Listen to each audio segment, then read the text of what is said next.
नैनों से छलके प्यारो बाबा, नैनों से छलके प्यार।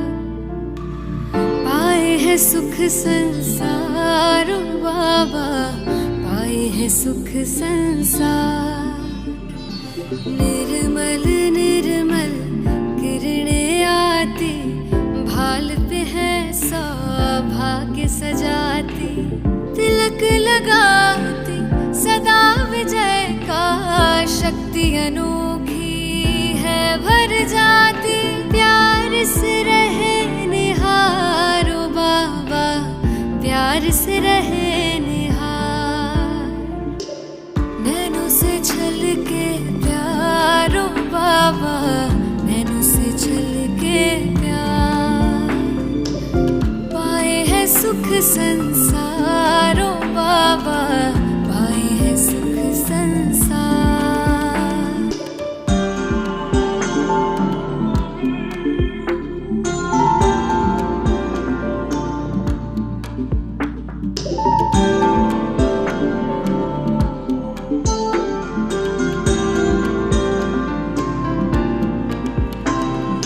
ऐसे पल फिर कब आएंगे, कल्प भर में ना पाएंगे। प्यास बुझा ले युगों युगों की, जन्म सफल हो जाएंगे। कितने किए उपकार ओ बाबा, कितने दिए उपहार। नैनों से छलके प्यारो बाबा, नैनों से छलके प्यार।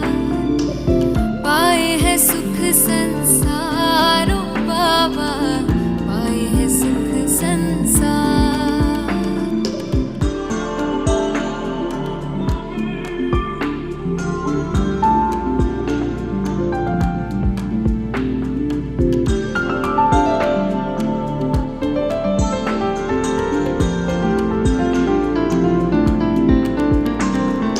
वरदानों से सजा रहे हो, अरमानों को खिला रहे हो। सागर भर भर के थालियां, ज्ञान रतन तुम लुटा रहे हो।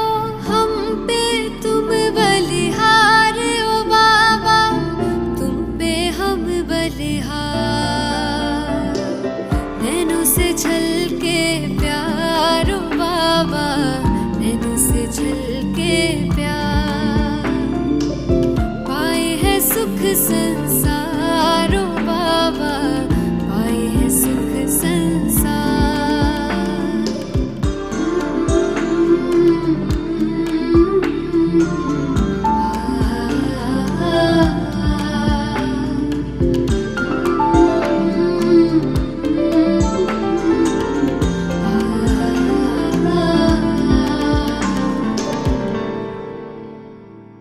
ओम शांति। Good morning. 12 दिसंबर 2021 प्रातः मुरली।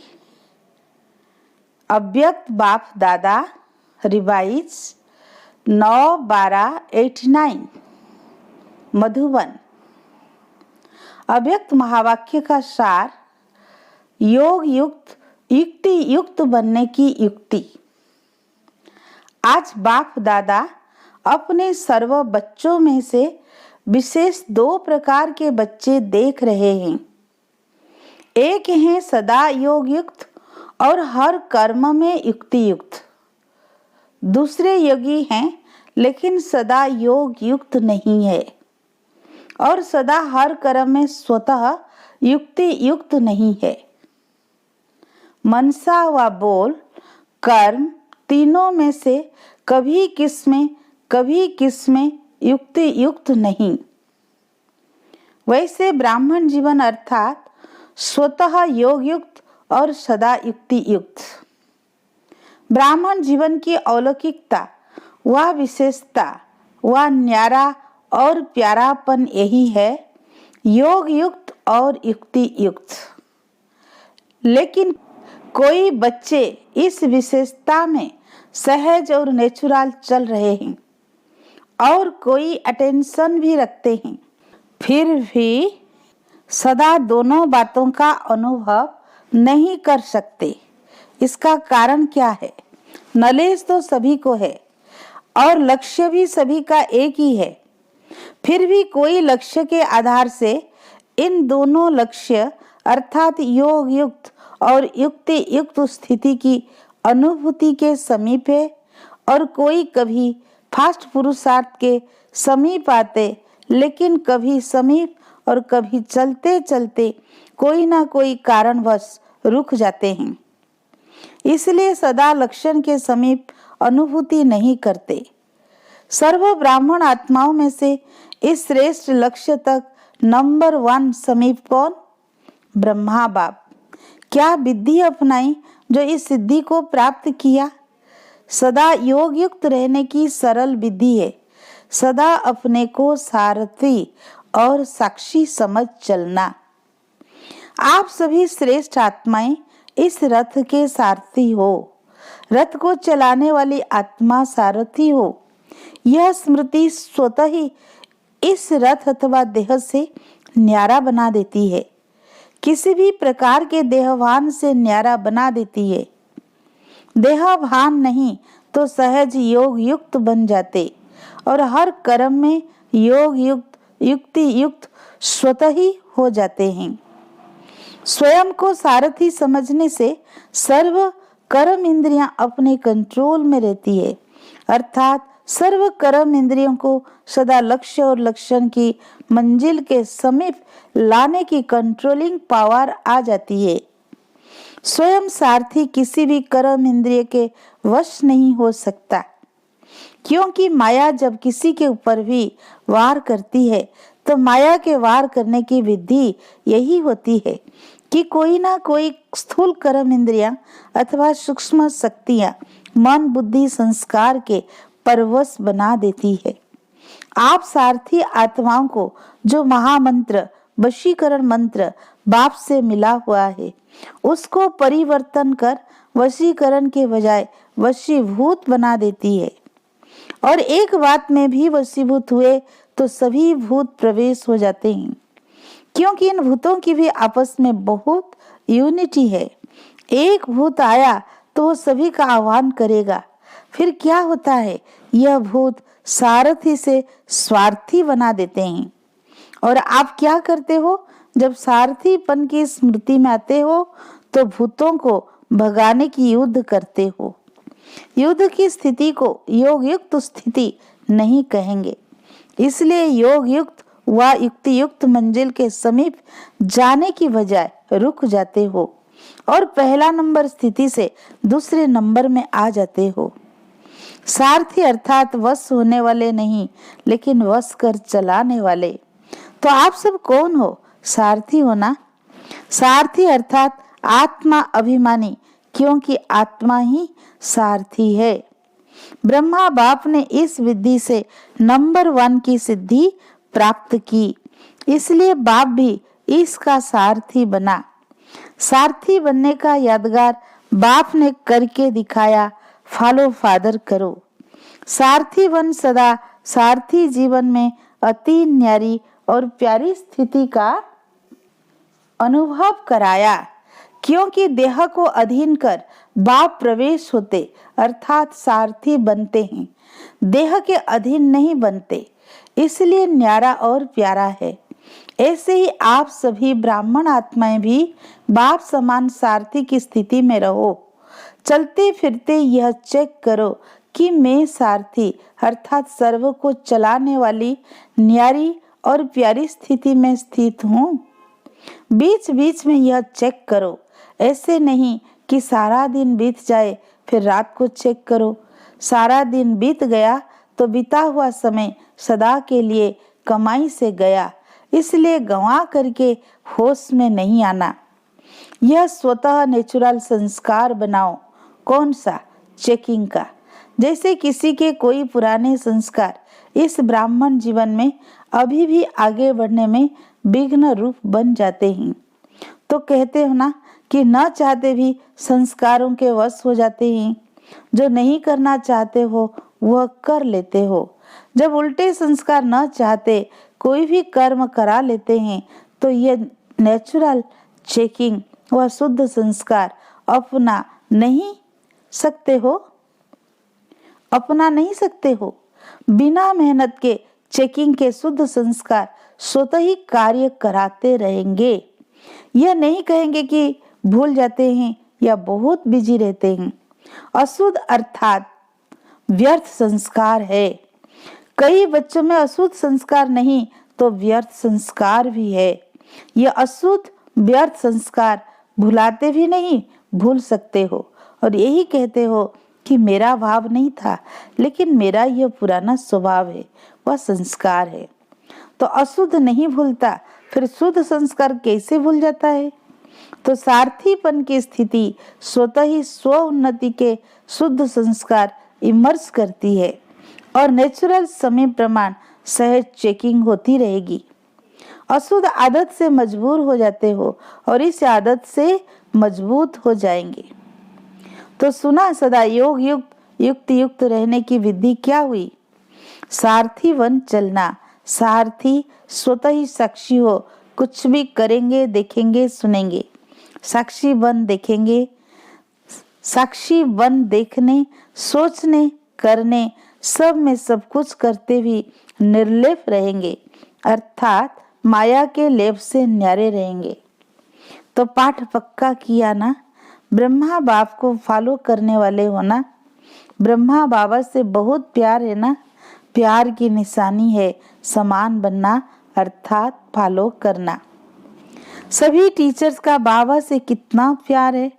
बाप सदा टीचर्स को अपने सेवा के समीप साथी समझते हैं। तो पहले फॉलो टीचर्स करेंगी ना? इसमें सदा यही लक्ष्य रखो कि पहले मैं। ईर्ष्या में पहले मैं नहीं, वो नुकसान करती है।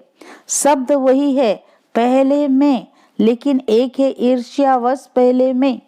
तो इससे पहले के बजाय कहाँ लास्ट पहुंच जाना, फर्स्ट से लास्ट आ जाता।